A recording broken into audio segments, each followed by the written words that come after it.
ಪಟೇಲ್ರೆ ನಂಗೆ ಇನ್ನೊಂದು ಚಾನ್ಸ್ ಕೊಡಿ, ನಾ ಏನಾದರೂ ಮಾಡ್ತೆ. ಏಯ್ ಸುಮ್ಮನೆ ಇರ್ರಿ ಸಾಕು. ಇವಾಗ ಆಗಿದೆ ಸಾಕಾಗಿದೆ, ಇನ್ನೊಂದು ಚಾನ್ಸ್ ಅಂತೆ. ಆ ಶ್ರದ್ಧಾ ನಮ್ಮನ್ನ ನೆನೆಸ್ಕೊಂಡು ಬಿದ್ದು ಬಿದ್ದು ನಗ್ತಾ ಇರ್ತಾಳೆ. ಇವಾಗ ಹೋದಲ್ಲ ಮೋಸ ಅದಕ್ಕೆ. ರಾಜೇಂದ್ರ, ಕೋಪಿಸ್ಕೊಂಡು ಏನು ಪ್ರಯೋಜನ ಇಲ್ಲ. ಏನೋ ಮಾಡೋಕ್ಕೆ ಹೋಗ್ಬಿಟ್ಟು ಏನೇನೋ ಆಗೋ ಬದಲಿಗೆ ಸ್ವಲ್ಪ ದಿನ ಸುಮ್ಮನಿರೋದೇ ವಾಸ. ಉಗ್ರಪ್ಪ, ನಾನು ಸಿಟ್ಟಲ್ಲಿರುವಾಗ ನಂಗೆ ಬುದ್ಧಿ ಹೇಳಕ್ ಬರ್ಬೇಡಿ.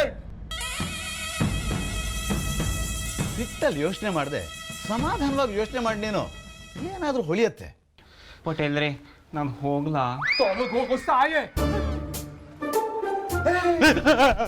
ಒಂದ್ ನಿಮಿಷ. ಇವಾಗ ಇಲ್ಲಿ ಏನೇನಾಗಿದ್ಯೋ ಅದನ್ನೆಲ್ಲ ಸರಿ ಮಾಡಕ್ಕೆ ನೀನು ಒಬ್ಬರಿಂದಾನೇ ಸಾಧ್ಯ ಕಣ.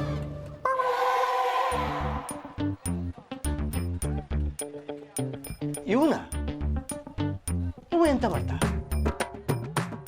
ನೋಡು ಪಚ್ಚಿ, ನೀನು ಒಳಗಡೆ ಬಂದ ಮೇಲೆ ಏನಾಗಿದೆ ಅನ್ನೋದು ನಮಗ್ ಮಾತ್ರ ಗೊತ್ತಿರೋದಲ್ವಾ? ನೀನು ಏನ್ ಮಾಡ್ಬೇಕು ಅಂದ್ರೆ ವಾಪಸ್ಸು ಶಂಕರಣ್ಣನ ಮನೆಗೆ ಹೋಗಿ, ಶ್ರದ್ಧಾ ಮೇಡಮ್ ನೀವು ಅಂದ್ಕೊಂಡಂಗೆಲ್ಲ ಏನೂ ಇಲ್ಲ ಹೆಡ್ ಮಾಸ್ಟ್ರು. ಅಯ್ಯೋ ಪಚ್ಚಿ, ನೀನ್ ಯಾಕೋ ಬಂದೆ?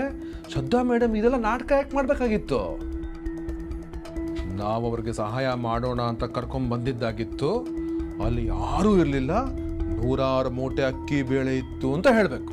ಗೊತ್ತಾಯ್ತಾ? ಗೊತ್ತಾಯ್ತು. 106 ಮೂಟೆ ಅಕ್ಕಿ ಇತ್ತು. ಹೆಡ್ ಮಾಸ್ಟರ್ ತೋರಿಸಿರು ನನಗೆ. ಶಬಾಷ್. ಈ ಗೋಡನ್ ಒಳಗೆ ನಾನಾಗ್ಲಿ ನನ್ನ ಹುಡುಗರಾಗ್ಲಿ ಯಾರೂ ಇರಲಿಲ್ಲ.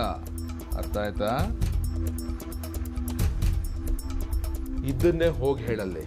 ಅವಾಗ ಏನಾಗತ್ತೆ ಅಂದ್ರೆ ಶ್ರದ್ಧಾ ಇನ್ನೊಂದ್ಸಲ ಕೆಡ್ಡಾಗಿ ಬಿದ್ದರೂ ಬೀಳಬಹುದು. ತಲೆ ಅಂದ್ರೆ ತಲೆ ಪಟೇಲ್ರೆ, ಆದ್ರೆ ಇವನು ನಂಬ್ಲಕ್ಕ ನಾವು. ನಿಮ್ಮನ್ನ ನಂಬ್ಕೊಂಡಿದ್ದಕ್ಕೆ ನೀವು ಮಾಡಿದ್ರಲ್ಲ ಒಂದು ಗತಿನ, ಇವಾಗ ಇವನೇ ನಮಗೆ ಗತಿ ಆಗಿರೋದನ್ನ ಸರಿ ಮಾಡಕ್ಕೆ. ಸರಿ, ಹಾಗಿದ್ರೆ ನಾ ಹೋಗಿ ಅದನ್ನೇ ಹೇಳ್ತೆ. ಹುಷಾರು, ನಿನ್ನ ಮೇಲೆ ಸ್ವಲ್ಪ ಕೂಡ ಅನುಮಾನ ಬರಬಾರ್ದು. ಶ್ರದ್ಧಾಗೆ ತಾನೇ ಏನೋ ಪ್ಲಾನ್ ಮಾಡ್ಕೊಂಡು ಎಲ್ಲ ಎಡವಟ್ಟು ಮಾಡ್ಕೊಂಡೆ ಅನ್ಸ್ಬೇಕು.